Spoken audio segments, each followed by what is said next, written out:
Hi friends, నేను మీ వెంకటేశ్వర్లు. ప్రతిసారి ఒలియాలు ready చేసినానని video పెడుతుంటాను. నిజానికి చేసేది నేను కాదు ఫ్రెండ్, మా భార్య పేరు అరుణ. ఇంటి దగ్గర ఖాళీ లేకుండా అప్పుడప్పుడు 10 ఒలియాలు రెడీ చేసుకుంటూ ఉంటుంది. నేను ఒక్కసారే చూపించాను, ఈరోజే ఫినిషింగ్ చేసింది.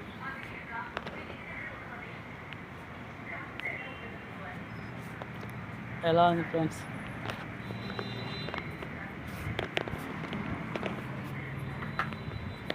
ఎక్కువ మొత్తం కాకుండా 10 ఒలియాలు రెడీ చేసుకుంటూ ఉంటుంది.